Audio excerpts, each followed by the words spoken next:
Hello and welcome to Ellen Ruth Soap. I'm Ellen and today I'm going to be making an aloe vera soap using this fragrance from Wholesale Supply Plus. It's lavender and basil.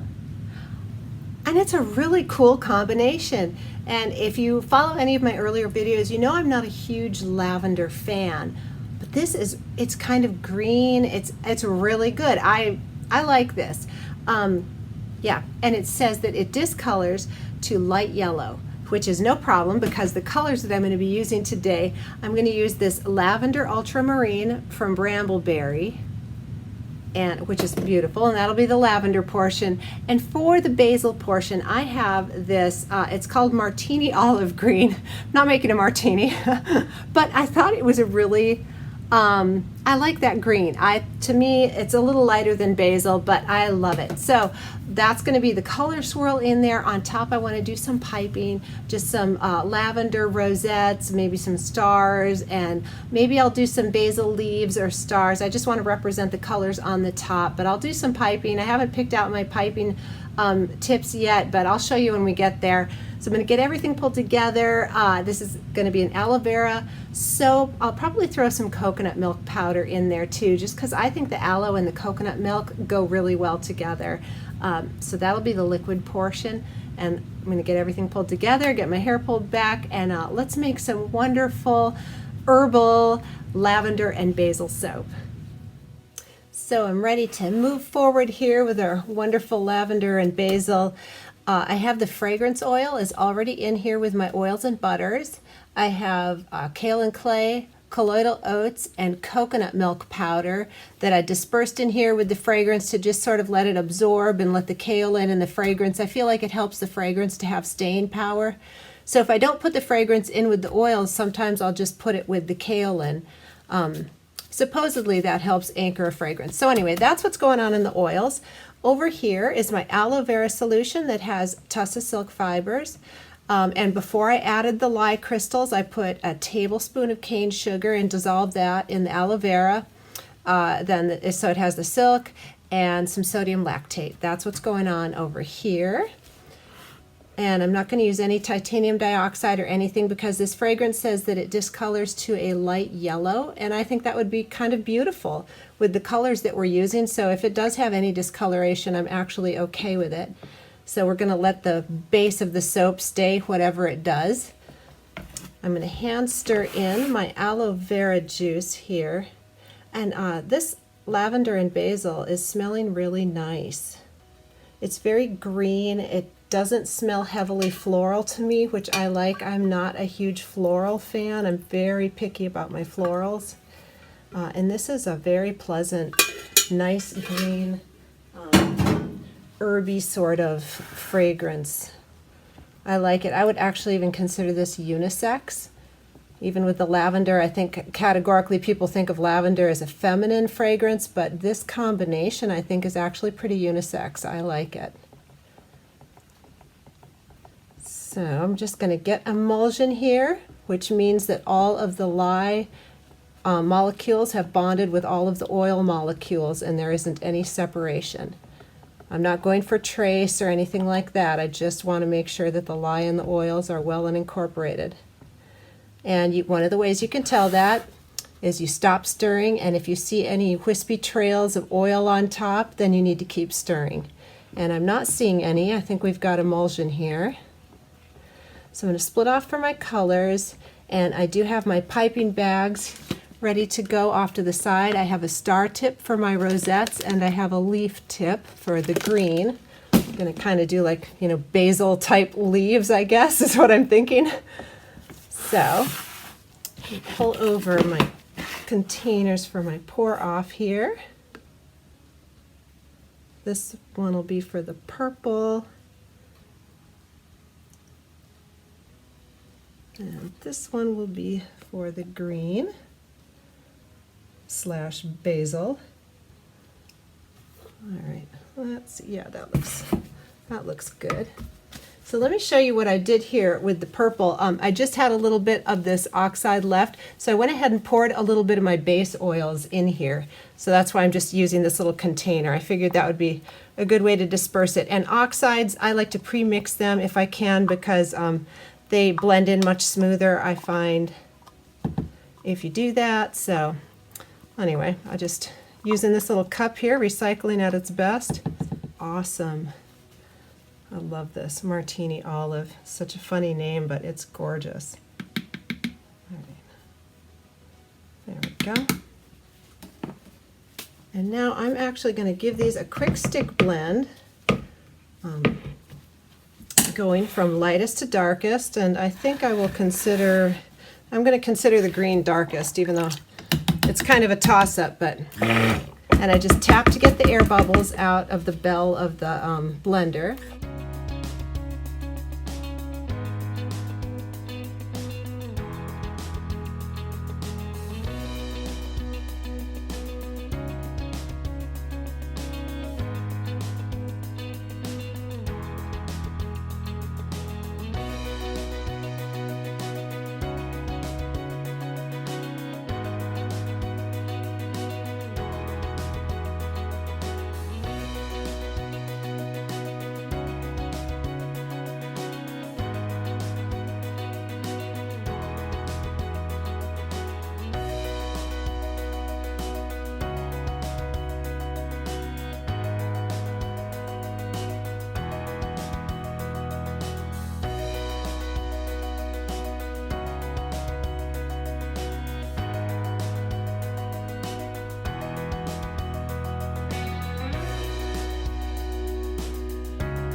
So now that the base is poured, I'm just waiting for my frosting to get thick enough, and so I will show you how I do that. I just sort of wait. Obviously, the most important thing is to wait, but you can do the side test. So one thing is you lift the spatula up and it's running off, it's not ready.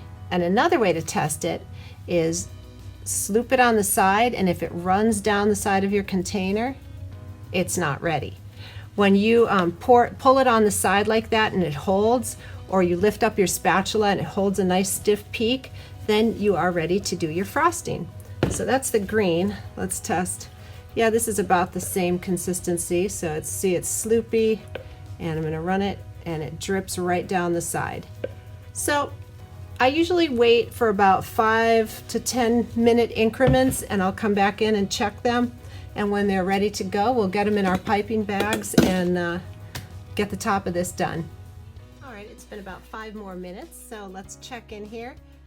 It's definitely thicker. So it's a little wobbly, but let's go ahead and try it here. It's holding pretty good. It's not sliding down. It's a little loose. I might give it a few more minutes, but I could go ahead and get it in the piping bags now while we wait out the next few minutes. So here it's holding a little bit of a wobbly. Let's put it on the side. It's not completely running down. So I'm going to get it in the piping bags, and then the nice thing is I'm waiting for this. I got all my dishes done and, you know, just spend the time tidying up. But I'll go ahead and get it in the piping bags, and by the time I get these little pitchers cleaned up, it'll be ready to go on the soap. There's a nice window. I've had times where I've waited too long and it's gotten so thick that I've actually burst the piping bag. I've had to squeeze it so tight. That's a bugger when that happens. So I tend to pipe when it's a little bit looser. I'd rather have a wiggly thing than get stuck with it unpipeable. I'm a little gun shy, but you know, it's one of those things. And I'm not making a specific frosting recipe for this. This is just a portion of the base, you know, soaps. I actually think I pulled out too much purple. I'm going to put some of this on top of the soap here.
All right, it's the next day, and let's see how the inside of this came out. I did steam the top earlier this morning just to get a little gloss on there. There was a teeny bit of soda ash, so it's got a little shine to it from the steaming.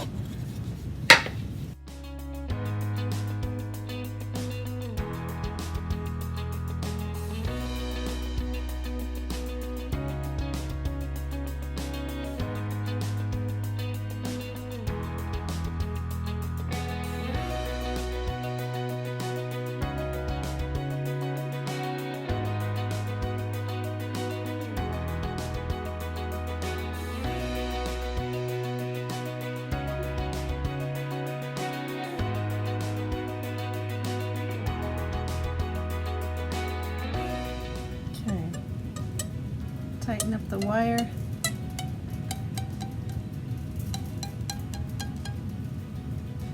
Let's cut off our little sample piece here, the end piece. Get in here and see how those swirls came out. Ooh, pretty. Loving the colors. This will be interesting to see if it discolors to light yellow like it said, or if it just stays like this creamy color, because I think that's lovely. Oh, very pretty. It smells fresh, lavendery and greenish, basil.